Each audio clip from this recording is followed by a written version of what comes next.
Hello students, कैसे हैं आप लोग। आई होप आप सब अच्छे होंगे। मैं हूं वैभव दुबे और यह है आपका प्यारा सा चैनल एमफी सेंटर। स्टूडेंट्स, इस वीडियो में हम लोग क्लास 12 फिजिक्स के एक बहुत ही इंपॉर्टेंट चैप्टर के बारे में पढ़ने वाले हैं। वह इंपॉर्टेंट चैप्टर है प्रकाश का ध्रुवण यानी पोलराइजेशन ऑफ लाइट। यह चैप्टर स्टार्ट करने से पहले हम दो चीज़ें बताना चाहते हैं। पहली चीज़, इस चैप्टर का ये पहला और अंतिम वीडियो है, यानी इस वीडियो में हम इस चैप्टर से रिलेटेड सारी चीज़ों को क्लियर करेंगे। और यदि आप इस वीडियो को लास्ट तक बिना स्किप के देखेंगे तो इसमें ऐसा कोई भी टॉपिक नहीं होगा जो आपका क्लियर न हुआ हो। सब चीज़ें आप इस एक वीडियो को लास्ट तक देख करके इस चैप्टर में क्लियर कर सकते हैं। दूसरी बात, इसके नोट्स का जो लिंक है वह मैं आपको वीडियो के डिस्क्रिप्शन बॉक्स में दे दूंगा।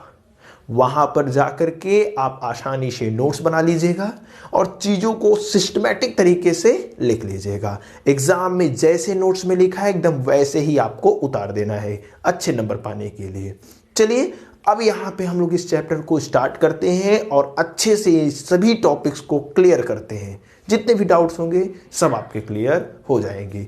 सबसे पहले हमें क्या पढ़ना है, प्रकाश का ध्रुवण यानी पोलराइजेशन ऑफ लाइट।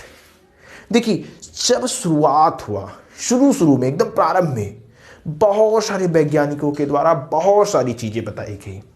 सबसे पहले बताया गया कि जो प्रकाश है वह यांत्रिक तरंगे है।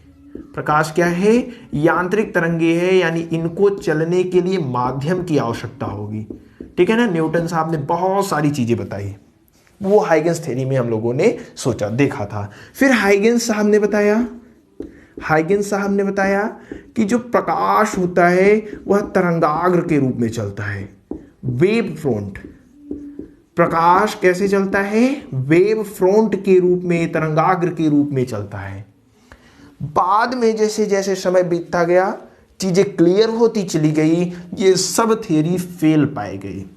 बाद में हमें क्लियर पता चला कि जो प्रकाश होता है वह विद्युत चुम्बकीय तरंग होती है। प्रकाश क्या होता है, विद्युत चुम्बकीय तरंग यानी इलेक्ट्रोमैग्नेटिक वेव। प्रकाश क्या है बच्चों, इलेक्ट्रोमैग्नेटिक वेव, यानी एक ऐसी तरंग जिसमें इलेक्ट्रो यानी इलेक्ट्रिक हो, यानी इलेक्ट्रिक फील्ड हो और साथ में क्या हो, मैग्नेटिक यानी मैग्नेटिक फील्ड हो। यानी एक ऐसी वेव, एक ऐसी तरंग जिसमें इलेक्ट्रिक फील्ड हो और क्या हो, मैग्नेटिक फील्ड हो। इलेक्ट्रोमैग्नेटिक वेव का मैं आपको मतलब समझाने का प्रयास कर रहा हूं। इलेक्ट्रो मतलब इलेक्ट्रिक फील्ड, मैग्नेटिक मतलब मैग्नेटिक फील्ड। जो प्रकाश होता है उसमें इलेक्ट्रिक फील्ड और मैग्नेटिक फील्ड होते हैं। ये बात आज भी प्रमाणित है कि प्रकाश क्या होती है, विद्युत चुम्बकीय तरंग होती है। उसमें इलेक्ट्रिक फील्ड और मैग्नेटिक फील्ड जो होते हैं वे कंपन करते हैं। वे क्या करते हैं, कंपन करते हैं। और ये भी पाया गया कि जो इलेक्ट्रिक फील्ड का कंपन करने की दिशा है, जो इलेक्ट्रिक फील्ड के कंपन करने की दिशा है और जो मैग्नेटिक फील्ड के कंपन करने की दिशा है और प्रकाश के जो चलने की दिशा है, ये तीनों एक दूसरे के परपेंडिकुलर होते हैं, लंबवत होते हैं। इतनी बात समझ में आई कि प्रकाश क्या है, विद्युत चुम्बकीय तरंग है। इस विद्युत चुम्बकीय तरंग में इलेक्ट्रिक फील्ड और मैग्नेटिक फील्ड कंपन करते हैं और जो कंपन करने की दिशा होती है वह प्रकाश के चलने की दिशा, इलेक्ट्रिक फील्ड की दिशा कंपन करने की दिशा और मैग्नेटिक फील्ड के कंपन करने की दिशा, तीनों एक दूसरे के परपेंडिकुलर होते हैं, लंबवत होते हैं। यदि प्रकाश इधर चल रहा है, प्रकाश के चलने की दिशा ये है, भी वेग से मान लेते हैं चल रहा है, तो इलेक्ट्रिक फील्ड के कंपन करने की दिशा ये होगी, मैग्नेटिक फील्ड के कंपन करने की दिशा ये होगी। ये हमारा एक्स एक्सिस, ये वाई एक्सिस, ये Z axis. X Y Z तीनों एक्सिस एक दूसरे के परपेंडिकुलर। वेग, इलेक्ट्रिक फील्ड और मैग्नेटिक फील्ड तीनों एक दूसरे की क्या है, परपेंडिकुलर है। ये बात हमें अब प्रमाणित हो चुकी है। अब हमें समझना है, हमें क्या पता चला, अभी देखिए यहाँ पे हमें पहुंचना है, प्रकाश के ध्रुवण पे पहुंचना है, लेकिन ये चीजें हमें समझना पड़ा कि जो प्रकाश है वह क्या है, विद्युत चुंबकीय तरंग है। विद्युत चुंबकीय तरंग में इलेक्ट्रिक फील्ड और मैग्नेटिक फील्ड कंपन करते हैं, और जो कंपन करने की दिशा होती है वह इलेक्ट्रिक फील्ड और मैग्नेटिक फील्ड एक दूसरे के लंबवत कंपन करते हैं, और ये दोनों भी इसके यानी कि लाइट के चलने की दिशा, प्रकाश के चलने की दिशा के परपेंडिकुलर होते हैं। इतनी बात समझ में आ गई। अब चलिए आगे समझते हैं प्रकाश का ध्रुवण। ठीक है, तो सबसे पहले हम लोग पढ़ेंगे, सबसे पहले हम जानेंगे अध्रुवित प्रकाश या साधारण प्रकाश क्या होता है। इतनी चीजें क्लियर हो गई होंगी आई थिंक। सबसे पहले हमें समझना है साधारण प्रकाश,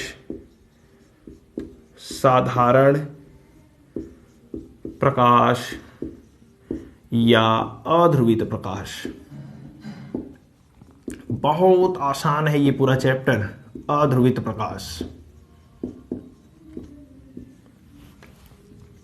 ऑर्डिनरी लाइट,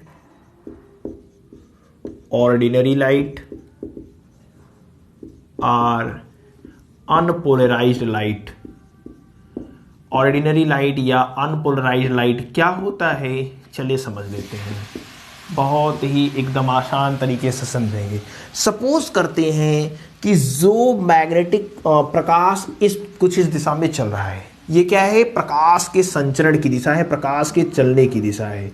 ये क्या है, प्रकाश के संचरण की दिशा। आसानी से समझेंगे साधारण लाइट क्या होता है, अनपोलराइज्ड लाइट क्या होता है। प्रकाश के संचरण की दिशा, हम लोगों ने माना कि जो प्रकाश है वह कुछ इस दिशा में चल रहा है।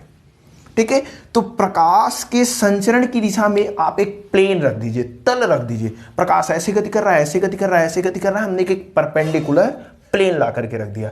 इसके संचरण की दिशा के लंबवत एक प्लेन ला करके रख दिया, तल ला करके रख दिया। ठीक है, तो यहां पे हमने क्या किया, एक ऐसे प्लेन ला करके रखा। ठीक है, ये हमारा क्या है, प्लेन है। अब जो वैद्युत वेक्टर है, अब यदि जो वैद्युत वेक्टर है, वैद्युत वेक्टर मतलब इलेक्ट्रिक फील्ड की बात कर रहे हैं, वैद्युत वेक्टर इलेक्ट्रिक फील्ड की बात कर रहे हैं।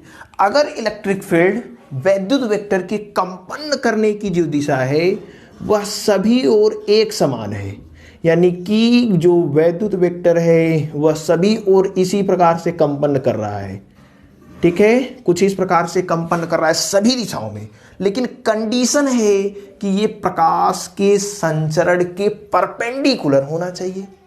देखिए, ये मैग्नेटिक फील्ड जो भी कंपन करेगा इसके क्या करेगा, परपेंडिकुलर करेगा। ये बात तो हम जानते हैं कि प्रकाश के संचरण की दिशा यानी प्रकाश के चलने की दिशा के परपेंडिकुलर ही मैग्नेटिक फील्ड और इलेक्ट्रिक फील्ड दोनों क्या करते हैं, कंपन करते हैं। हमने क्या किया, प्रकाश ऐसे चल रहा था, ऐसे चल रहा था, इसके परपेंडिकुलर लंबवत एक प्लेन ला करके रख दिया, एक तल ला करके रख दिया। तल ला करके रखा तो हमने देखा कि इस तल के चारों ओर सभी दिशाओं में, इस तल के चारों ओर सभी दिशाओं में जो वैद्युत वेक्टर था वो समान रूप से कंपन कर रहा है। देखिए, सभी ओर समान रूप से कंपन कर रहा है। तो ये जो लाइट है, जो लाइट हमने लिया है, इस लाइट को हमने नाम दिया साधारण लाइट या फिर अध्रुवित लाइट। साधारण या अध्रुवित प्रकाश। ठीक है, साधारण या अध्रुवित प्रकाश क्या होता है, समझ में आया। प्रकाश के संचरण की दिशा ऐसे है, उसके परपेंडिकुलर हमने एक प्लेन यानी तल ला करके रख दिया। अब हमने देखा कि इस तल पर ये जो वैद्युत वेक्टर है, जो इलेक्ट्रिक फील्ड है, इसके कंपन करने की जो दिशा है वह चारों ओर समान रूप से है। अगर ऐसा है तो जो लाइट यूज हमने किया है, जो लाइट हमने यूज किया, जो प्रकाश हमने यूज किया है, वो कैसा प्रकाश है, साधारण प्रकाश है या फिर अध्रुवित प्रकाश है। बात समझ पाए। चलिए, आई थिंक चीजें क्लियर हुई होंगी। जो सूर्य से प्रकाश आता है, जो सूर्य से प्रकाश आता है वो कैसा प्रकाश होता है, साधारण या अध्रुवित प्रकाश ही होता है। अब हम चीजें जानते हैं कि ध्रुवित प्रकाश क्या होता है।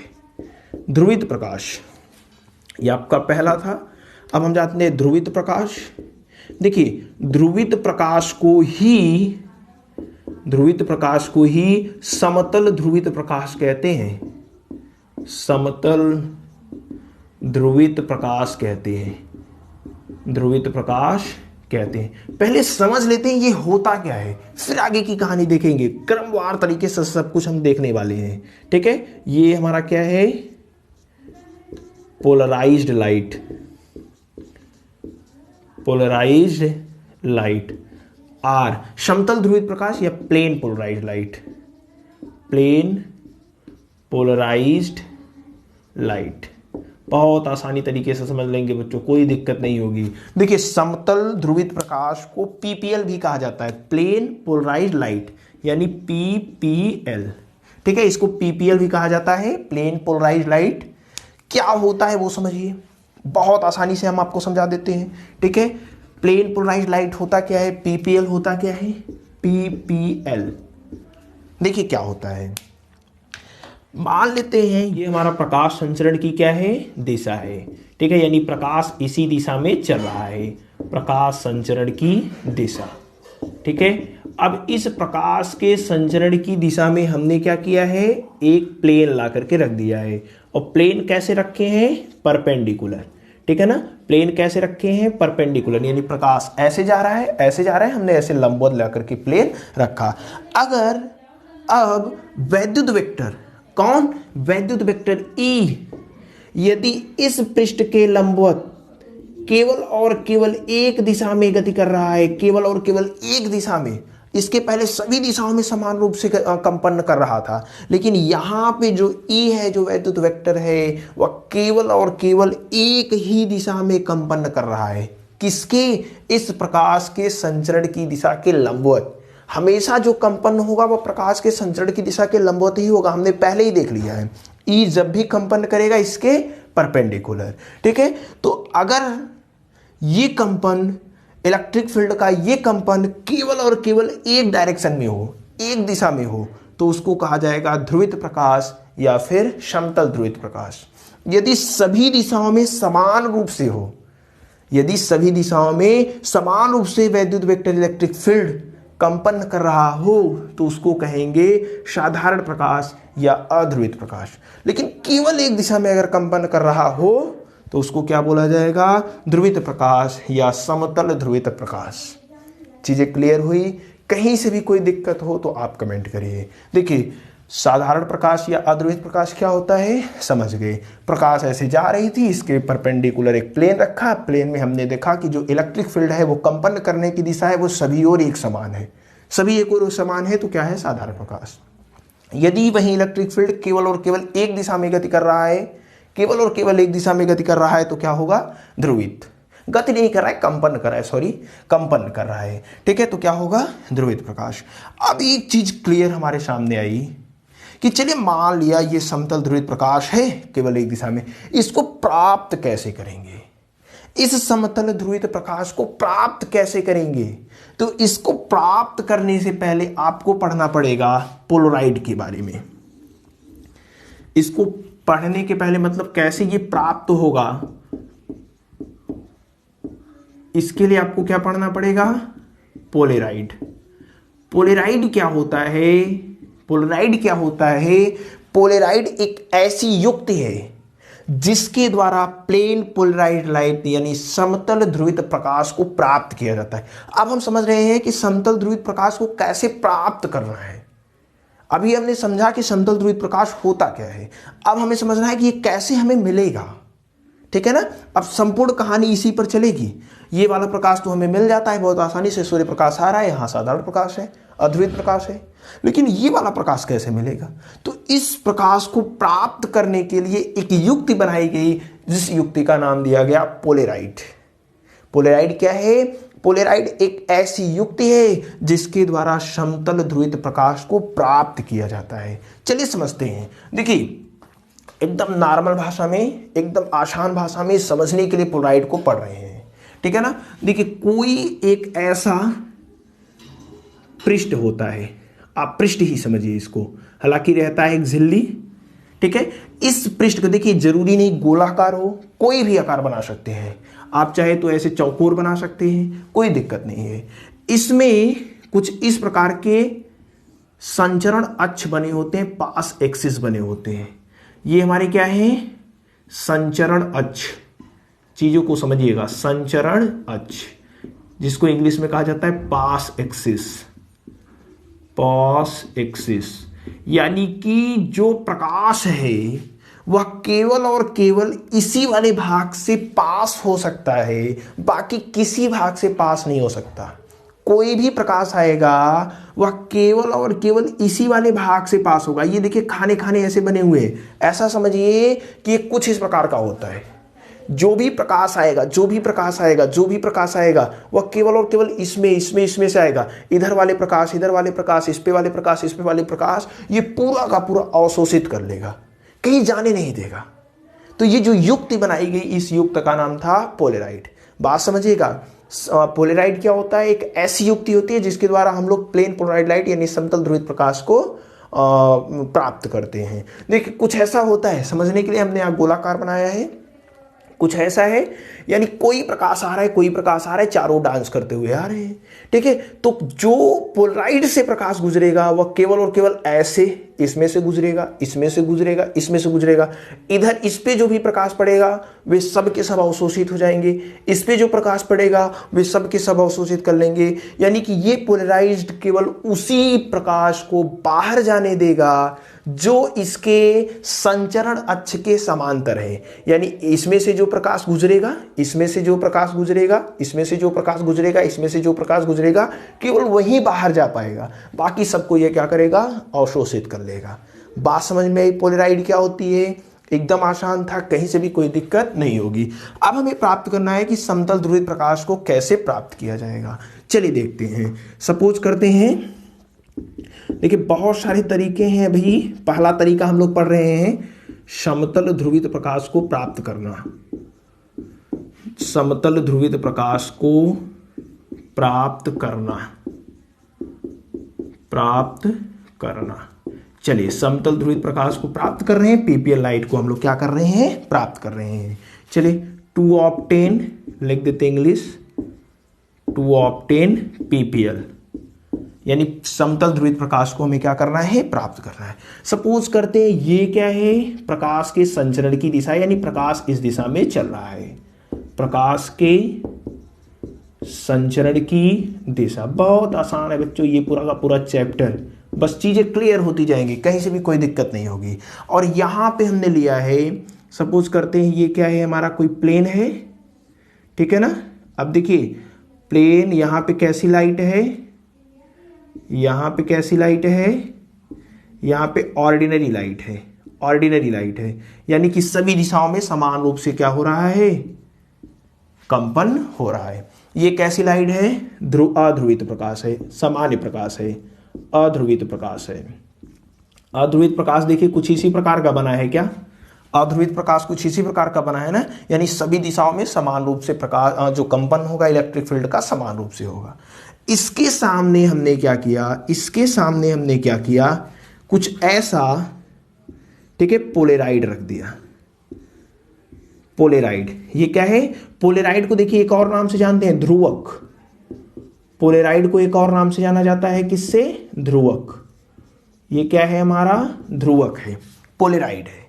अब देखिए, अब समझिएगा चीजें से, ये हमारा क्या है, पोलेराइज्ड है, पोलेराइज्ड है। इधर ढेर सारे प्रकाश कंपन करते हुए सभी डायरेक्शन से ऐसे ऐसे ऐसे ऐसे करते हुए आ रहे हैं। डायरेक्शन ऐसे भी प्रकाश कंपन कर रहा है, ऐसे भी कर रहा है, ऐसे भी कर रहा है। तो यहां हमने लगाया है, यहां हमने लगाया है क्या, पोलेराइड को। तो पोलेराइड केवल और केवल उन्हीं प्रकाश को आने देगा जो इसके अक्ष के क्या है, समांतर है। जो ऐसे प्रकाश आ रहे हैं इसको पोलेराइड क्या करेगा, रोक देगा। जो भी प्रकाश ऐसे आ रहे हैं, ऐसे आ रहे हैं, ऐसे करके आ रहे हैं, इन सभी को रोक देगा। लेकिन जो प्रकाश ऐसे आ रहे हैं, इसके संचरण अक्ष के समांतर आ रहे हैं, संचरण अक्ष के समांतर ऐसे आ रहे हैं, ऐसे आ रहे हैं, ऐसे आ रहे हैं, ठीक है, उन सभी को पास होने देगा, निर्गत होने देगा। लेकिन जो ऐसे आ रहे हैं उनको निर्गत नहीं होने देगा। यानी यहां से इस पोलेराइड से केवल और केवल वही लाइट आगे बढ़ सकती है जो इसके जिसके कंपन करने की जो दिशा है, जिसके कंपन करने की जो दिशा है इसके संचरण अक्ष के, इसके संचरण अक्ष की क्या है, समांतर है। यानी यहां पे केवल और केवल कुछ इस प्रकार से लाइट निकल पाएंगी, बाकी कोई भी लाइट निकल नहीं पाएंगी। बात समझ में आई? तो ये जो दिशा, ये जो हमें प्रकाश मिला है, ये कैसा प्रकाश है, ध्रुवित, क्योंकि कंपन करने की दिशा केवल और केवल एक ही डायरेक्शन में है। यहाँ पे जो वैद्युत वेक्टर कंपन कर रहे हैं केवल और केवल एक दिशा में। यानी ये जो प्रकाश हमें मिला है कैसा प्रकाश है बताइए, ये है हमारा समतल ध्रुवित प्रकाश यानी पीपीएल। ये हमारा क्या है, पीपीएल है, समतल ध्रुवित प्रकाश है। चलिए बच्चों एक और एग्जाम्पल के द्वारा समझते हैं। ठीक है, सपोज लेते हैं ये क्या है, प्रकाश संचरण की दिशा है। ये क्या है, प्रकाश संचरण की दिशा है, प्रकाश संचरण की दिशा है। और यहाँ पे हमारा अब ऑर्डिनरी लाइट है, एकदम ऐसे ही बनाएंगे, ठीक है ना, ऑर्डिनरी लाइट है, अब ऐसे ही बनाएंगे, बार बार प्लेन बनाने की जरूरत नहीं है। ऐसे ही दिशाओं में क्या कर रहा है, सभी दिशाओं में इलेक्ट्रिक फील्ड क्या कर रहे हैं, कंपन कर रहे हैं। हमने यहाँ पे पोलराइड रखा, और जो पोलराइड है, पोलराइड का पास एक्सिस ऐसे बनाया, ऐसे बनाया, ऐसे बनाया, ऐसे बनाया। अब जो भी प्रकाश होगा वह अगर ऐसे होगा, जो ऐसे प्रकाश होगा केवल और केवल इस पोलराइड से वहीं पास हो पाएगा, प्रकाश वहीं पास हो पाएगा जो इसके समांतर है। बताइए, इसके एक्सिस के समांतर। अब देखिए, जो हमने अब ऐसे रख दिया है, अब हमने पोलराइड को ऐसे रखा है, ठीक है, उसकी पास एक्सिस ऐसे है। अब ये वाली प्रकाश आ रही थी, पास हो पाएगी नहीं, लेकिन जो ये वाली प्रकाश होगी सभी दिशाओं में समान रूप से कंपन कर रहा है, सभी दिशाओं में समान रूप से कंपन कर रहा है, तो ये वाली तो क्या होंगी, पास हो जाएंगी, लेकिन ये वाली पास नहीं हो पाएंगे, ये वाले पास नहीं हो पाएंगे, लेकिन ये वाले पास हो पाएंगे। ठीक है, तो यहाँ पे हमें जो मिलेगा कुछ इस प्रकार से मिलेगा, ठीक है ना, इस प्रकार से मिलेगा। यानी ये हमें क्या मिला, पीपीएल मिला। ये क्या था, पोलराइड था, और ये क्या था, साधारण प्रकाश था। ये हमारा क्या है, साधारण प्रकाश है। ठीक है, तो कैसे, अब आप एक बात आप कह सकते हैं यहाँ पे कि ये परपेंडिकुलर कहाँ है, तो ये प्रकाश के संचरण की दिशा ऐसे है, प्रकाश के संचरण की दिशा ऐसे है, और ये देखिए ये ऐसे है, परपेंडिकुलर हर डायरेक्शन में है। ठीक है, परपेंडिकुलर है। हमने यहाँ पे 2D फिगर बनाया है, लेकिन 3D में जब आप समझेंगे तो ये परपेंडिकुलर है। क्या ये वाला परपेंडिकुलर नहीं है लाइट के प्रोपेगेशन के, है, जितने भी हैं सभी परपेंडिकुलर हैं। ठीक है, यहाँ पे आप ये मत समझिए केवल प्रकाश ऐसे चल रहा है, ठीक है ना, तो ये जो है आपका क्या है, परपेंडिकुलर है। जितने भी हैं सभी, जो भी इलेक्ट्रिक फील्ड होंगे वो सब परपेंडिकुलर होंगे। तो ये भी इलेक्ट्रिक फील्ड जो कंपन कर रहा है वो क्या होगा, प्रकाश के संचरण की दिशा के परपेंडिकुलर। तो ये हमें क्या मिला, पीपीएल मिला। तो ये पीपीएल यानी प्लेन पोलराइज्ड लाइट को प्राप्त करने का तरीका है। अब एक और चीज सामने आई कि जो प्रकाश यहां हमें मिल रहा है, जो ये ध्रुवित प्रकाश हमें यहां पे मिल रहा है, उसकी इंटेंसिटी, तीव्रता कितनी होगी। क्या इस प्रकाश की चमक उतनी ही होगी जितना इसकी है? आप बताइए, यहां प्रकाश कितना चमकेगा, जितना यहां चमक रहा है क्या उतना ही चमकेगा, या फिर जितना यहां चमक रहा है? बताइए, यहां प्रकाश की तीव्रता, इंटेंसिटी कितनी होगी, कम होगी। बताइए, यहां ढेर सारे प्रकाश थे, सभी मिलकर के उजाला कर रहे थे, यहां बहुत कम प्रकाश आ पाए, वही प्रकाश आए जो इसके अक्ष के क्या थे, समांतर थे। यानी इसकी जो इंटेंसिटी होगी वह क्या होगी, कम होगी। ये बात पकड़ पा रहे हैं? यहां पे जो इंटेंसिटी होगी, तीव्रता होगी, वह कितना होगी। अब हमें पता चला कि हाँ पोलराइज्ड लाइट को ऐसे प्राप्त किया जाता है। अब बात सामने आने लगी कि हाँ चलो आई, लेकिन इसकी इंटेंसिटी कितनी होगी, इसकी तीव्रता होगी कितनी, ये हमें निकालना था। ठीक है, अब बात सामने आने लगी, हमें इंटेंसिटी निकालना है, तीव्रता निकालना है। तो तीव्रता निकालने के लिए फ्रांसीसी वैज्ञानिक मैलस ने सबसे पहले बताया। फ्रांसीसी वैज्ञानिक, फ्रांस के एक वैज्ञानिक थे मैलस साहब ने बताया कि इसकी जो तीव्रता होगी, यहां पे जो लाइट, पीपीएल लाइट हमें मिल रहा है, इसकी जो तीव्रता होगी वह I0 cos स्क्वायर थीटा के बराबर होगा। अब थीटा क्या है, ये सब चीजें इधर समझते हैं। ठीक है, जो थीटा होता है, देखिए सबसे पहले किसने बताया इसको? यहां जो प्रकाश हमें मिल रहा है वो सबसे पहले किसने बताया? इसकी इंटेंसिटी के बारे में मैलस ने बताया, फ्रांसीसी वैज्ञानिक मैलस ने बताया। मैलस साहब ने बताया, चलिए हेडिंग डाल देते हैं मैलस का नियम, ठीक है, मैलस का नियम। देखिए बहुत आसान है मैलस का नियम, बहुत सारे बच्चे कंफ्यूज रहते हैं, आज एकदम क्लियर हो जाएंगे। मैलस लॉ, देखिए मैलस साहब ने बताया कि कोई प्लेन पोलराइज्ड लाइट है, प्लेन पोलराइज्ड लाइट है, और वह प्लेन पोलराइज्ड लाइट किसी पोलराइड से होकर के गुजर रही है। सबसे पहले इन्होंने कहा कि जो पोलराइड से गुजरने वाली लाइट होनी चाहिए वो कैसी होनी चाहिए? ध्रुवित होनी चाहिए, सॉरी हाँ पीपीएल होनी चाहिए, समतल ध्रुवित होनी चाहिए। तो पूरे नियम को अच्छे समझते हैं। देखिए यहां पे मान लेते हैं ये क्या है? प्रकाश के संचरण की दिशा है, प्रकाश इस दिशा में चल रहा है, प्रकाश के संचरण की दिशा, प्रकाश के संचरण की दिशा, ठीक है। यहां पे हमारा था ऑर्डिनरी लाइट, यानी कि सामान्य प्रकाश ऐसे सभी दिशाओं में समान रूप से कंपन कर रहा था, ठीक है। अब इस सिंपल लाइट से हमें क्या प्राप्त करना था? इस सिंपल लाइट से हमें क्या प्राप्त करना था? ऑर्डिनरी लाइट से क्या प्राप्त करना था? पीपीएल, प्लेन पोलराइज्ड लाइट को। तो प्लेन पोलराइज्ड लाइट को प्राप्त करने के लिए हमने क्या लगाया? हमने लगा दिया पोलराइड को। पोलराइड की जो पास एक्सिस है, संचरण अक्ष है, वह कुछ इस प्रकार से है, यानी कि वही प्रकाश इसमें से बाहर निकल सकते हैं जो ऐसे होंगे, जो इसके अक्ष के समांतर होंगे। यानी यहां से जो प्रकाश निकलेंगे वह उनके कंपन करने की जो दिशा होगी वह कुछ इस प्रकार से होगी। अब हमें क्या मिल गया? Plane polarised light. यहां पे क्या था? साधारण प्रकाश। यहां पे क्या था? साधारण प्रकाश। एकदम चीजों को आसानी से समझेंगे। ये क्या रखा? पोलराइड। पोलराइड रखा तो हमें क्या मिला? पीपीएल मिला, यानी ध्रुवित प्रकाश मिला, समतल ध्रुवित प्रकाश मिला। ये क्या है? ध्रुवित प्रकाश। मैलस साहब ने बताया कि इस ध्रुवित प्रकाश के सामने एक और पोलराइड को रखिए। पोलराइड एक और रख दिया, ठीक है, पोलराइड लग दिया। सपोज करते हैं इस पोलराइड के संचरण अक्ष कुछ इस प्रकार से है। पोलराइड का जो संचरण अक्ष है वह कुछ इस प्रकार से है। चीजें समझिएगा। अब देखिए, क्या इस ध्रुवित प्रकाश से, जब यह ध्रुवित प्रकाश इस पोलराइड से होकर के गुजरेगा, पोलराइड, ठीक है, सपोज करते हैं ये P1 पहला पोलराइड है, ये क्या है? दूसरा है। जब ये ध्रुवित प्रकाश इस पोलराइड से होकर के गुजरेगा तो क्या कोई प्रकाश इससे बाहर आ पाएगा कि नहीं आ पाएगा? ये आप हमें बताइए। चीजों को एकदम सोच समझ करके आंसर दीजिएगा। देखिए क्या है, प्रकाश ऐसे आ रही है, ऐसे कंपन करते हुए आ रही है, और जो हमने ये रखा है, पोलराइड रखा है, वो ऐसी नहीं है, वो ऐसी है, ठीक है ना, ऐसी है। और जो कंपन करते हुए आ रहा है वो ऐसे आ रहा है।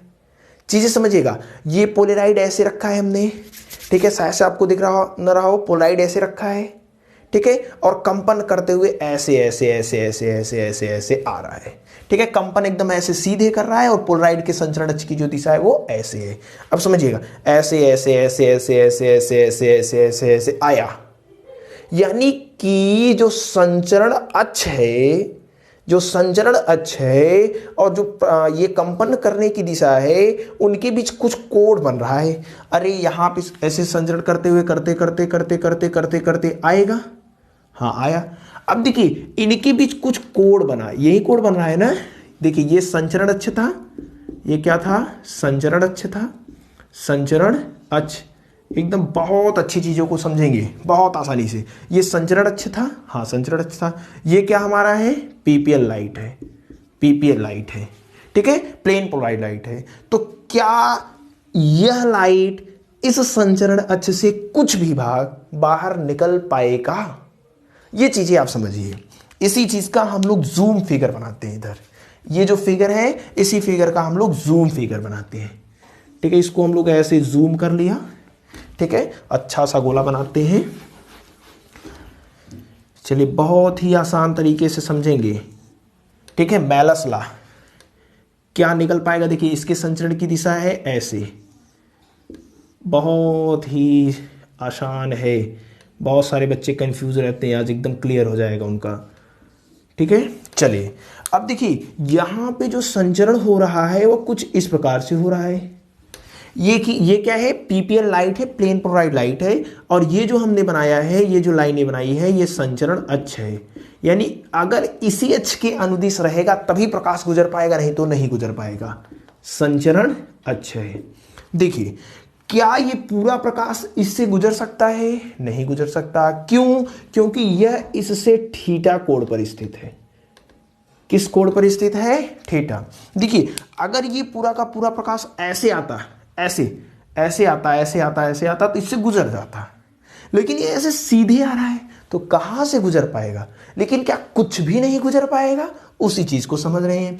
मान लेते हैं, माना हमने कि जो प्रकाश हमने यूज किया है, जो लाइट यूज हमने किया है, माना प्रकाश का जो अधिकतम आयाम है, प्रकाश का अधिकतम आयाम, देखिए प्रकाश अनुप्रस्थ तरंग है, अधिकतम आयाम, वह आयाम होगा, तो आयाम हमने मान लिया क्या है, ए नॉट है। यानी प्रकाश ज्यादा से ज्यादा इतने ऊपर जा सकती है। अरे प्रकाश ऐसे गति करता है, ठीक है, ये आयाम होता है, तो हमने मान लिया कि प्रकाश इतनी गति कर रही है, ठीक है। प्रकाश का कौन सा भाग इधर जा सकता है कि नहीं जा सकता है, उसी को समझ रहे हैं। जो थीटा बन रहा है, थीटा क्या है, थीटा क्या है, थीटा ई के कंपन करने की दिशा, ई के कंपन करने की दिशा व संचरण अक्ष के बीच का कोण, संचरण अक्ष के बीच का कोण, चीजें समझिएगा, ठीक है। ये जो कोण है, ये संचरण अक्ष है, ये कंपन करने की दिशा है, तो कंपन करने की दिशा और संचरण अक्ष के बीच का कोण हमने मान लिया है ए। आयाम कितना है, ए नॉट। अब समझिएगा, हम यहां से ये जो पार्ट है इसको दो भागों में बांट देते हैं, ठीक है। ये सपोज करते हैं इसका पहला वाला पार्ट है, ये क्या है हमारा, ये पहला वाला पार्ट है। अब इसी के परपेंडिकुलर 90 अंश बनाते हैं ऐसे, ठीक है। ये हमारा क्या है, दूसरा। अरे ये ए नॉट है, ए नॉट है, अधिकतम आयाम कितना है, ए नॉट था। इस ए नॉट को हमने दो भागों में बांटा, एक इधर एक इधर, ठीक है ना। अब ये वाला जो भाग होगा इसके साथ थीटा लगा है, इस वाले भाग के साथ क्या लगा है, थीटा, यानी ए कॉस थीटा होगा। ये वाला जो भाग होगा, ये वाला जो भाग होगा वह ए नॉट साइन थीटा होगा। देखिए पूरा का पूरा प्रकाश तो नहीं जा पाएगा, पूरा का पूरा प्रकाश इधर नहीं जा पाएगा, लेकिन इस प्रकाश का ये वाला जो भाग होगा इस साइड, ये वाला भाग तो इसके अक्ष के ही में है ना। ये वाला भाग देखिए प्रकाश ये था, लेकिन इसको हमने दो भागों में बांटा, एक भाग ये वाला, दूसरा भाग ये वाला। तो ये वाला भाग तो परपेंडिकुलर हो गया, लंबवत होगा, यानी कि हमने पोलराइड ऐसे रखा है, ये ऐसे आ रहा है तो नहीं जा पाएगा। लेकिन ये वाला जो भाग है उसी के अक्ष में है, देखिए उसी केस में ये पोलराइड ऐसे रखा था, प्रकाश ऐसे आ रहा है, यानी ये वाला जो भाग है वो पोलराइड से बाहर निकलेगा। यानी यहाँ पे कुछ भाग मिलेगा लेकिन टोटल नहीं मिल पाएगा। वो किस पर निर्भर कर रहा है, थीटा पर निर्भर कर रहा है। यानी यहां हमें कुछ तो मिलेगा, इस पोलराइड अक्ष के समांतर कुछ तो प्रकाश निर्गत होंगी। और इस प्रकाश की तीव्रता के बारे में मेलस साहब ने बताया कि इसकी जो तीव्रता होगी वह I = I not cos square theta होगी, ठीक है। अगर इसकी जो तीव्रता है, इसकी तीव्रता I नॉट है, और I नॉट क्या होता है, A naught cos square theta. I naught यही होता है ना, A naught cos square theta, ठीक है। तो यहां I naught is equal to नहीं इतना होता, I naught is equal to क्या होता है, I naught is equal to होता है के ए नॉट का square. I naught is equal to क्या होता है, अरे तीव्रता इंटेंसिटी निकालने का क्या फार्मूला है, I इज इक्वल टू होता है के ए स्क्वायर, ठीक है। तो वहां से हमने इंटेंसिटी ए नॉट लिया है आयाम, तो ए नॉट हो जाएगा, ठीक है। ठीक है, यानी यहां से जो प्रकाश निकला, कुछ तो निकला, और मैलस साहब ने बताया कि इसकी जो तीव्रता होगी वह कितनी होगी, I is equal to I naught cos square theta होगी। मैलस साहब ने ये बात बताई। थीटा क्या है, ई के कंपन करने की दिशा व संचरण अक्ष के बीच का कोण। ई ऐसे, संचरण अक्ष ऐसे, जो कोण बना ये वाला, वही क्या है, थीटा है। ठीक है, ये बात प्रूफ हम करते हैं। इन्होंने बताई इतनी होती है, इस बात को हम लोग क्या करते हैं, प्रूफ करते हैं। चलिए, बहुत आसान चीजें हैं, आपको आ जाएगा, कहीं से भी कोई दिक्कत नहीं होगी। देखिए यहां पे आयाम के दो घटक हमें मिले। आयाम के कितने घटक मिले, दो, एक क्षैतिज घटक, एक ऊर्ध्वाधर घटक। ठीक है, आयाम के दो घटक हमें मिले, उन्हीं को लिखते हैं। आयाम के घटक, आयाम के घटक कौन कौन से, पहला हमें मिला क्षैतिज घटक। क्षैतिज घटक, क्षैतिज घटक का मान कितना है, ए नॉट कॉस थीटा। ठीक है, ऊर्ध्वाधर घटक, ऊर्ध्वाधर मतलब इस पर जो परपेंडिकुलर है, ऊर्ध्वाधर घटक कितना है, ए नॉट साइन थीटा। ठीक है, ये दो घटक हमें मिले, A naught cos theta, A naught sine theta. अब चीजें समझिए, ये जो पोलराइड है, ये जो पोलराइड है वह केवल और केवल ए नॉट कॉस थीटा वाले घटक को ही बाहर होने देगा। पोलराइड जो है, पोलराइड यानी ध्रुवक, क्षैतिज घटक को ही निर्गत होने देगा। क्षैतिज घटक को निर्गत यानी निकलने देगा, होने देगा, बाकी सबको क्या कर लेगा, अवशोषित कर लेगा। अब समझिए, जो घटक निकल रहा है वह क्या है, ए नॉट कॉस थीटा है। अतः तीव्रता निकालनी है। तीव्रता निकालने का फार्मूला क्या होता है, I इज इक्वल टू के ए स्क्वायर। ए क्या है, आयाम है, तो I इज इक्वल टू क्या हो जाएगा, के ए। ए यानी एम्पलीट्यूड, आयाम। कौन सा आयाम बाहर निकल रहा है, कौन सा आयाम बाहर निकल पा रहा है, ए नॉट कॉस थीटा वाला, यानी ए नॉट कॉस थीटा का स्क्वायर है तो स्क्वायर कर दिया, यानी I इज इक्वल टू हो जाएगा के ए नॉट का स्क्वायर करेंगे ए नॉट स्क्वायर, कॉस थीटा का स्क्वायर करेंगे कॉस स्क्वायर थीटा हो जाएगा, यानी I इज इक्वल टू, अब देखिए के ए नॉट स्क्वायर, के ए नॉट स्क्वायर का मान कितना है, आई नॉट है।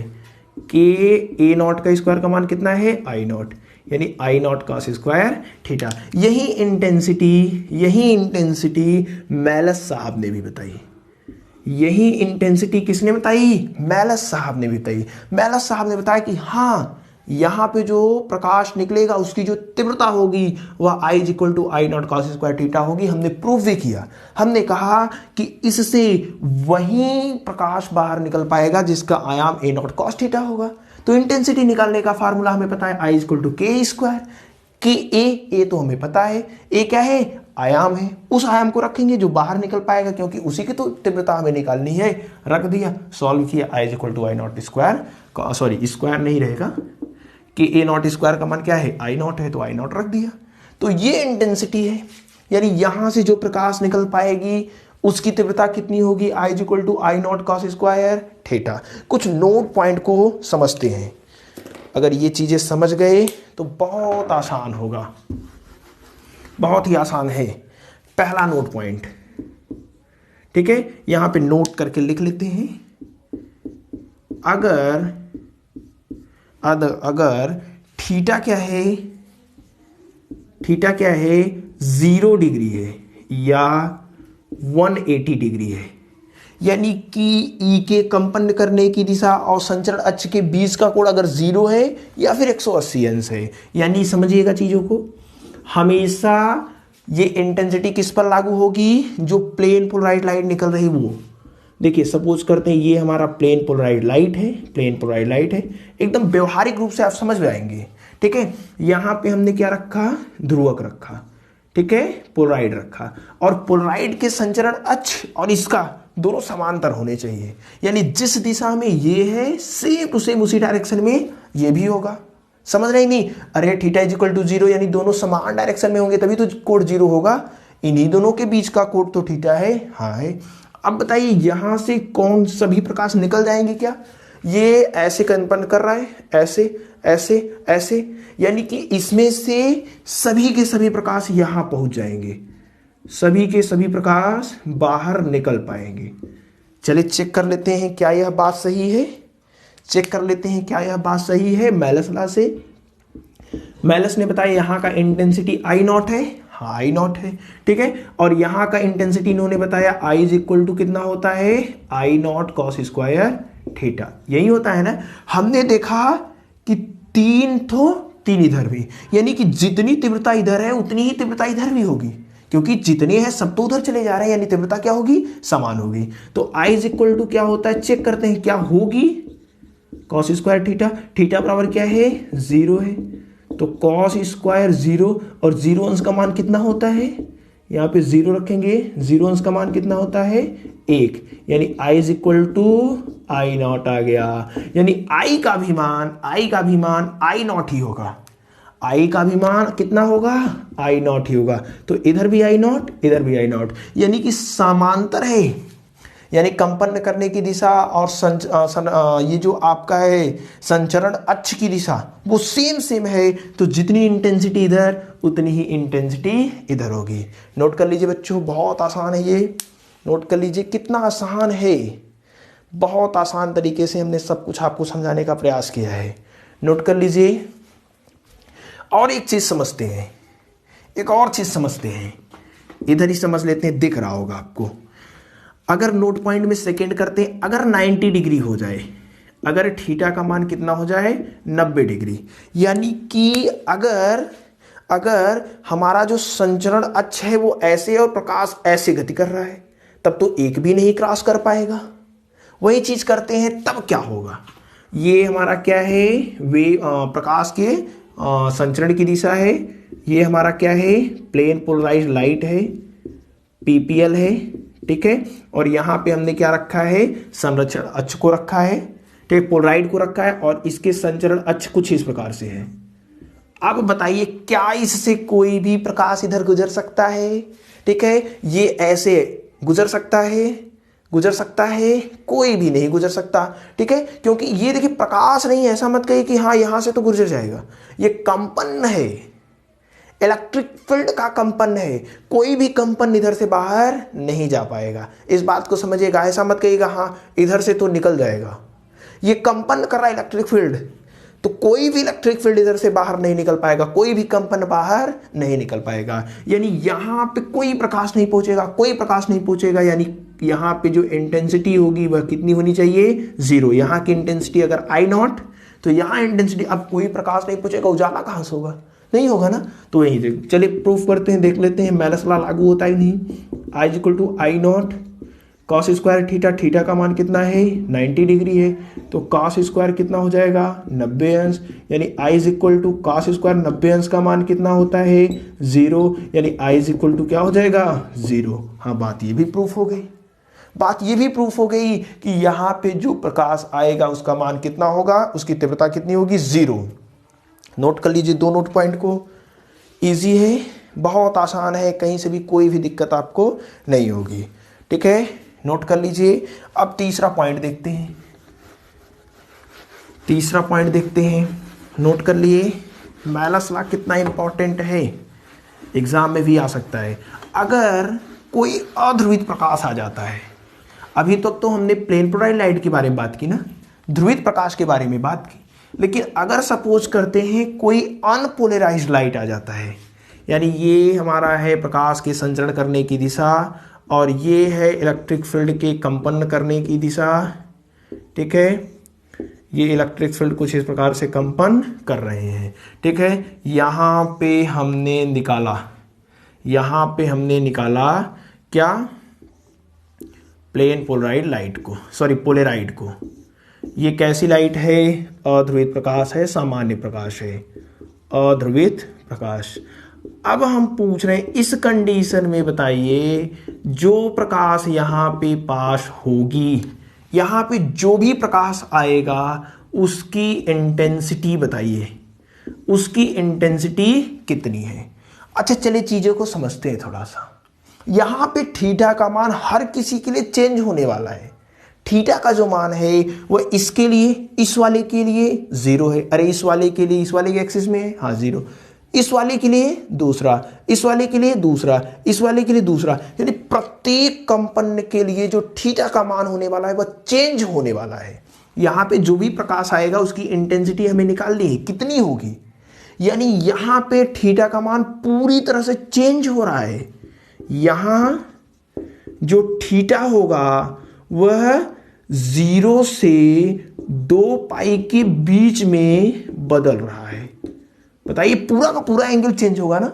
अरे इसके लिए दूसरा, इसके लिए, अरे इसके लिए 0, इसके लिए दूसरा, इसके लिए दूसरा, इसके लिए दूसरा, इसके लिए दूसरा, प्रत्येक के लिए चेंज हो रहा है।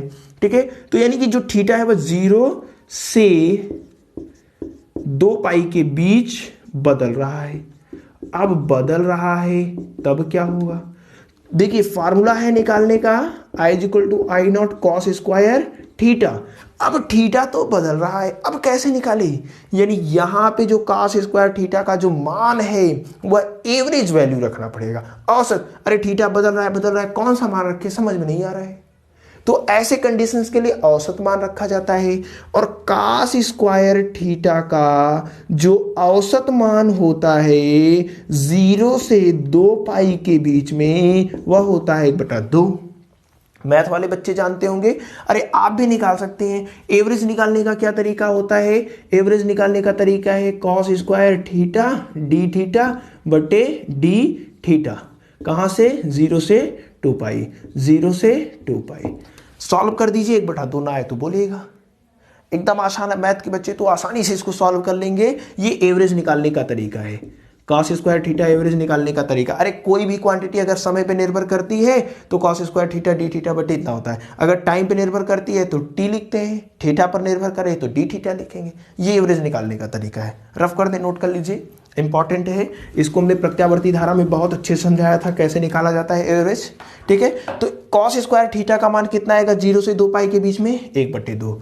अतः I = क्या होगा, I0 cos स्क्वायर थीटा का मान कितना रखना है, एवरेज वाला रखना है, कितना 1/2, यानी I0/2। यानी जो प्रकाश यहां पे मिलेगी उसकी इंटेंसिटी कितनी होगी, I0/2 होगी। ठीक है, तो कोई अध्रुवित प्रकाश है, अगर वह पोलराइड से निकलती है तो उसकी जो इंटेंसिटी होगी वह कितनी होगी, I0/2 होगी। नोट कर लीजिए, तीसरे पॉइंट को भी नोट कर लीजिए बच्चों, बहुत आसान है। ठीक है, ये तीसरा इंपॉर्टेंट नोट पॉइंट है, ये तीसरा इंपॉर्टेंट नोट पॉइंट है। ठीक है, तो इन तीनों नोट पॉइंट को रख लीजिए। देखिए इतनी चीजें हमें समझ में आ गई कि क्या होता है अध्रुवित प्रकाश। फिर हमने समझा ध्रुवित प्रकाश क्या होता है, ध्रुवित प्रकाश को कैसे प्राप्त करते हैं, पोलराइड के तरीके से, पोलराइड से प्राप्त करते हैं। फिर हमने देखा जो प्रकाश हमें मिल रहा है उसकी इंटेंसिटी कितनी है, यानी अध्रुवित प्रकाश से ध्रुवित प्रकाश प्राप्त करने का एक तरीका हमने समझा पोलराइड के द्वारा। अब दूसरी तरीके के बारे में आते हैं। इस तरीके को सबसे पहले मैलस साहब ने बताया था कि कैसे पोलराइड से हम लोग क्या करते हैं, पीपीएल लाइट को प्राप्त करते हैं। ठीक है ना। अब इसके बाद एक वैज्ञानिक है ब्रूस्टर। ब्रूस्टर ने बताया कि केवल पोलराइड से ही आप, ऐसा बात नहीं है कि पीपीएल लाइट को प्राप्त कर सकते हैं, प्लेन पोलराइड लाइट को प्राप्त कर सकते हैं, ध्रुवित प्रकाश को। बहुत सारे तरीके हैं। ठीक है, इस विषय में उन्होंने अपना नियम दिया। इस विषय में उन्होंने क्या किया, अपना नियम दिया। ब्रूस्टर नामक वैज्ञानिक है, चीजों को समझिएगा। पहले मैलस है, उन्होंने बताया कि हाँ पोलराइड लगा करके हम ध्रुवित प्रकाश को प्राप्त कर सकते हैं 1808 ईस्वी में। उसके बाद एक वैज्ञानिक है ब्रूस्टर 1811 ईस्वी में। उन्होंने कहा कि केवल पोलराइड से ही हम ध्रुवित प्रकाश को प्राप्त कर सकते हैं, ऐसा नहीं है। एक अपना उन्होंने तरीका दिया प्रकाश के परावर्तन के द्वारा। प्रकाश के परावर्तन के द्वारा भी हम पीपीएल लाइट को प्राप्त कर सकते हैं। तो कैसे कर सकते हैं, इस विषय में उन्होंने अपना नियम दिया। उसी को देखते हैं, ब्रूस्टर का नियम। ब्रूस्टर का नियम आसान भाषा में समझेंगे, ब्रूस्टर लॉ, ब्रूस्टर्स लॉ। देखिए ब्रूस्टर का नियम क्या है, ये नियम कब दिया गया, 1811 ईस्वी में। ठीक है, किसने दिया? ब्रूस्टर साहब ने दिया। ठीक है, इन्होंने क्या बताया, चीजों को पहले समझते हैं। देखिए एक और चीज यहां समझना है, नहीं तो आप कहेंगे कि ये कैसा हो रहा है। कोई प्रकाश है, ठीक है, ये कोई माध्यम है, यहां माध्यम दूसरा है, सपोज करते हैं वायु है, ठीक है, और यहां हमने ले लिया है जल। यहां पे हमने क्या ले लिया है? जल ले लिया है। ठीक है, अगर कोई प्रकाश आ रहा है तो इस प्रकाश का परावर्तन भी होगा और इस प्रकाश का, सपोज करते हैं ये अभिलंब है, इसका अपवर्तन भी होगा। दोनों चीजें होती हैं।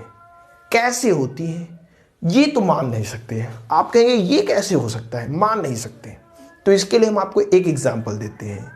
अगर आप कभी भी तालाब पे जाइए, तालाब के आसपास जाइए नहाने के लिए, किसी भी के लिए नदी में नहाने जाते होंगे, ठीक है, वहां पे जब आप अपना चेहरा पानी में देखते होंगे तो वहां पे आपको थोड़ा बहुत आपको अपना चेहरा दिखाई होता है। वाटर क्लीन होना चाहिए।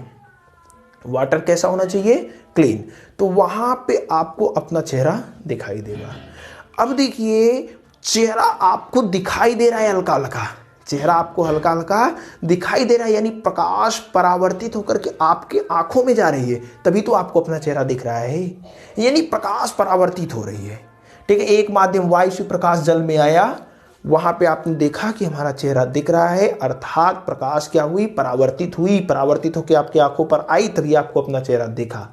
फिर आपने और ध्यान से देखा तो नीचे जल के अंदर जो चीजें थी, नीचे जल के अंदर जो चीजें थी वो भी दिख रही थी, वो भी दिख रही थी, अर्थात प्रकाश अंदर भी गया, तभी तो अंदर की चीजें दिख रही है, नहीं तो अंदर की चीजें कैसे दिखती?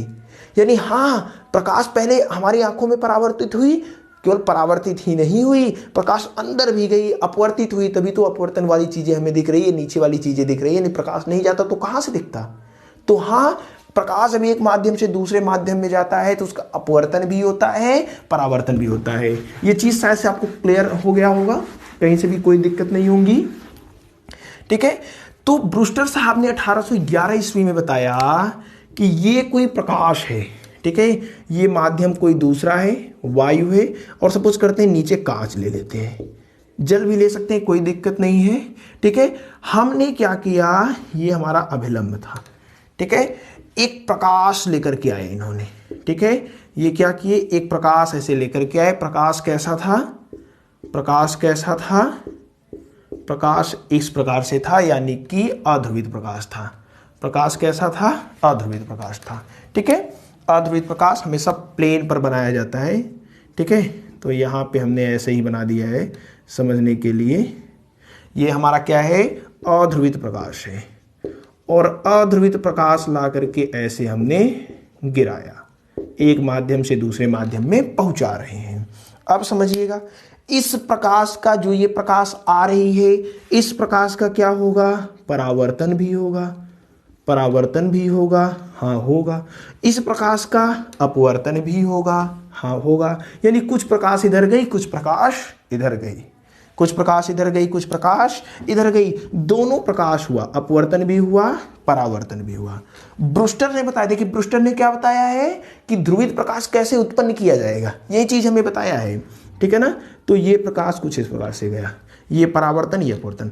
ब्रूस्टर ने बताया कि अगर ये जो प्रकाश है यह एक विशेष आपतन कोण पर गिराई जाए, एक विशेष आपतन कोण पर, एक ऐसे कोण पर गिराई जाती है, एक ऐसा कोण बनाया जाए जैसे कि वायु और कांच के केस में 57 डिग्री होता है।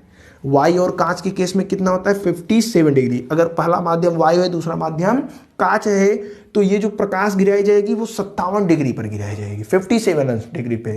ठीक है, तो इन्होंने बताया, ब्रूस्टर ने बताया कि ये जो प्रकाश है, यदि यह एक विशेष कोण पर गिराई जाए, एक विशेष कोण पर गिराई जाए, तो यहाँ पे ये जो परावर्तित किरण है, इस परावर्तित किरण पर हमेशा, इस परावर्तित किरण के अभिलंबवत हमेशा आपको प्लेन पोलराइड लाइट मिलेगी। कैसी लाइट मिलेगी? Plane polarised light. यानी यहाँ पे पीपीएल, यहाँ पे हमें क्या मिला? पीपीएल। चलिए लिख देते हैं, ये क्या है? ये क्या है? समतल ध्रुवित प्रकाश। समतल ध्रुवित प्रकाश, ये क्या है? समतल ध्रुवित प्रकाश है। ठीक है। और इसके इधर इधर जो लाइट अपवर्तित किरण हमें मिला, इस अपवर्तित किरण पर हमें आंशिक रूप से मिला, ठीक है, आंशिक रूप से मिला, आंशिक रूप से पोलराइज्ड लाइट मिला। ये क्या हुआ? पार्शियली पोलराइज्ड लाइट या आंशिक ध्रुवित प्रकाश। यानी कुछ ऐसे भाग मिले जो दो दिशाओं में डायरेक्शन कर रहे थे। कंपन किस दिशा में थे? दो, एक इधर भी था एक अंदर भी था, ठीक है। आंशिक ध्रुवित प्रकाश बहुत आसान तरीके से समझेंगे ब्रूस्टर लॉ को। ब्रूस्टर साहब ने बताया कि अगर इस प्रकाश को एक विशेष आपतन कोण पर गिराया जाए, तब ये जो परावर्तित किरण है, ये कैसी किरण है? परावर्तित किरण। इस परावर्तित किरण पर हमें समतल ध्रुवित प्रकाश मिलेगा और अपवर्तित किरण पर हमें आंशिक ध्रुवित प्रकाश मिलेगा, आंशिक ध्रुवित प्रकाश मिलेगा, आंशिक ध्रुवित प्रकाश मिलेगा। अगर ऐसा मिल रहा है, इस वाले पे केवल समतल ध्रुवित प्रकाश, इस वाले पे आंशिक ध्रुवित प्रकाश अगर हमें मिल रहा है इस विशेष आयतन कोण पे, तो इस विशेष आयतन कोण को कहा जाता है ध्रुवण कोण। आईपी क्या है? आईपी क्या है? ध्रुवण कोण। इस विशेष आपतन कोण को क्या बोला जाता है? ध्रुवण कोण या ब्रूस्टर कोण भी बोला जाता है, ठीक है, ब्रूस्टर कोण। ठीक है, तो इस विशेष आपतन कोण पर अगर आपने प्रकाश को गिराया तो परावर्तित पे समतल ध्रुवित प्रकाश, अपवर्तित पे आंशिक ध्रुवित प्रकाश मिली। तो इस स्थिति में जो n होगा, n क्या है? पहले माध्यम के सापेक्ष दूसरे माध्यम का अपवर्तनांक। n क्या है? पहले माध्यम के सापेक्ष दूसरे माध्यम का अपवर्तनांक जो होगा वह tan IP के बराबर होगा। और इसे ही हम लोग कहते हैं ब्रूस्टर का नियम। इसे हम लोग क्या बोलते हैं? ब्रूस्टर का नियम। ये क्या है? ब्रूस्टर का नियम। ब्रूस्टर साहब ने वो चीजें देखा, क्लियर किया और बताया कि जो पहले माध्यम के सापेक्ष दूसरे माध्यम का अपवर्तनांक n है वह tan IP। IP क्या है? ध्रुवण कोण या ब्रूस्टर कोण, जिस कोण पर हमें इधर समतल ध्रुवित प्रकाश और इधर क्या मिल रहा है? आंशिक ध्रुवित प्रकाश। वायु और कांच के कंडीशन में कितना होता है? 57 डिग्री होता है।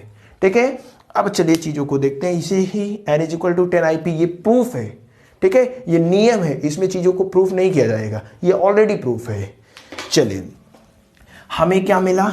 कुछ और चीजें निकालते हैं ब्रूस्टर नियम से। हमें क्या मिला? हमें मिला n = tan IP। tan IP को क्या लिखा जा सकता है? sin IP बटे cos IP लिखा जा सकता है, समीकरण 1। अच्छा, ये एंगल अगर IP है तो ये वाला भी कितना होगा? IP, क्योंकि आपतन कोण सदैव परावर्तन कोण के बराबर होता है। ये IP तो ये भी IP होगा। ठीक है, ये वाला एंगल क्या है? परावर्तन कोण अपवर्तन कोण R है। ठीक है, तो यहां से देखिए पहला समीकरण, अगर स्नेल का नियम लगाए, स्नेल का नियम हमेशा लगता है अगर प्रकाश एक माध्यम से दूसरे माध्यम में जा रही हो, अपवर्तन केस में स्नेल का नियम लगाते हैं। स्नेल का नियम क्या है बच्चों? वो देखिए, कहता है कि sin I बटे sin R, sin I बटे sin R। I मतलब आपतन कोण कितना है? IP बटे अपवर्तन कोण कितना है? R है। ये बराबर होता है किसके? पहले माध्यम के सापेक्ष दूसरे माध्यम का अपवर्तनांक, जिसको हमने माना है n। ये क्या हो गया? समीकरण नंबर 2। समीकरण 1 और 2 से कुछ चीजें दिख रही है आपको। हमने देखा लेफ्ट हैंड साइड बराबर है n। जब लेफ्ट हैंड साइड बराबर तो राइट हैंड साइड भी क्या होंगे? बराबर होंगे। समीकरण 1 व समीकरण 2 से, समीकरण 1 और समीकरण 2 से लेफ्ट हैंड साइड बराबर तो राइट हैंड साइड भी बराबर, तो बराबर कर लेते हैं। sin IP बटे cos IP। अब इसका right hand side sin IP बटे cos R है। ठीक है, यहां से देखिए sin IP से कैंसल, क्या बचा? 1/cos IP = 1/cos R। तिर्यक गुणा करा देते हैं। ठीक है, cos R = cos IP हो गया। ठीक है, अब देखिए और क्या कर रहे हैं। यहां पे हमें क्या मिला? सॉरी, कुछ चीजें गड़बड़ हो रही हैं यहाँ पे। अच्छा, ये सही है cos IP ना, यहाँ पे cos R नहीं है, sin R है। देखिए sin R है ना, साइन आर है तो यहाँ भी क्या है, साइन आर है। थोड़ा सा ध्यान देंगे, गलती हो जाती है, ठीक है। तो यहाँ भी क्या हो जाएगा, साइन आर है, ठीक है। अब देखिए हम यहाँ पे इसको ऐसे लिख सकते हैं क्या, कॉस आई पी को पहले, साइन आर को बाद में, साइन आर को बाद में। इस कॉस आई पी को क्या लिख सकते हैं, साइन 90 माइनस आई पी लिख सकते हैं क्या, साइन 90 माइनस थीटा बराबर cos theta, sine 90 minus theta बराबर कॉस थीटा, ऊपर वाला आ जाएगा साइन आर। ये साइन इस साइन से cancel, 90 minus I P is equal to R, I P minus में उधर जाएगा प्लस में, यानी R plus I P is equal to 90 degree. यदि आर और आई पी को, इस वाले को और इस वाले को, दोनों को जोड़ने पर मान कितना आ रहा है, 90 अंश। अरे इसको, ये आर था, ये वाला क्या है, आर है, ठीक है। इस वाले को जोड़ रहे हैं, आर 90 अंश आ रहा है, इस वाले को जोड़ रहे हैं, 90 अंश आ रहा है। ये पूरा कितने अंश का होगा, पूरा कितने अंश का होगा, यहां से यहां तक बताइए, यहां से यहां तक कितने अंश का होगा, 180 अंश का होगा। एक आधा कोण बना है ना, तो ये 180 अंश का होगा।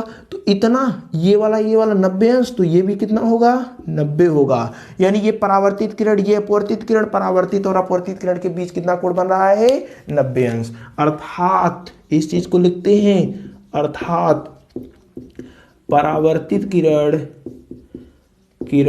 व अपवर्तित किरण के बीच, अपवर्तित किरण के बीच 90 अंश का कोण बनता है। या फिर परावर्तित किरण व अपवर्तित किरण एक दूसरे के लंबवत होते हैं, ऐसे लिख देते हैं, एक दूसरे के लंबवत होते हैं, ठीक है। ये बात समझ में आई, ब्रूस्टर का नियम समझ में आया। ब्रूस्टर ने बताया कि प्लेन पोलराइज्ड लाइट को कैसे प्राप्त किया जा सकता है। इन्होंने बताया हाँ, एक विशेष आपतन कोण पर आप अद्वित प्रकाश को गिराइए, हमें प्लेन पोलराइज्ड लाइट क्या होगी, मिलेगी। और इस कंडीशन में हमें क्या होगा, परावर्तित किरण और अपवर्तित किरण दोनों क्या होंगे, एक दूसरे के परपेंडिकुलर होंगे। तो ये है आपका पूरा ब्रूस्टर का नियम, लिख लीजिए। बहुत आसान है, चीज़ें एकदम आसान, एकदम क्लियर। आई थिंक सब चीज़ें आपको आ गई होंगी, कोई से भी कोई दिक्कत नहीं होगी। वीडियो को पॉज करके नोट कर लीजिए। तो आज की इस वीडियो में हमने प्रकाश का ध्रुवण जो है, पोलराइजेशन ऑफ जो लाइट है, वो बिल्कुल क्लियर करने की कोशिश की है। और एक वीडियो में क्लास 12th फिजिक्स में जितना पोलराइजेशन है वो सब कुछ आपको देने का प्रयास किया है। और आई थिंक चीज़ें अब आपको क्लियर हुई होंगी, कहीं से भी कोई दिक्कत नहीं होंगी। अगर वीडियो आपके लिए हेल्पफुल हो, वीडियो से कुछ सीखा हो, तो लाइक और शेयर कर दीजिएगा। इसके जस्ट बाद इसी चैप्टर का कुमार मित्तल के सभी न्यूमेरिकल आपको मिलने वाले हैं, तो आप इस वीडियो के साथ बने रहिए। अगर चैनल पर नए हैं तो सब्सक्राइब कर लीजिए, साथ में बेल आइकन को भी प्रेस कर लीजिए। अगर ये वीडियो आपके लिए हेल्पफुल हो तो लाइक शेयर कमेंट जरूर करिएगा। मिलेंगे आपसे अगले वीडियो में, तब तक बेस्ट ऑफ लक।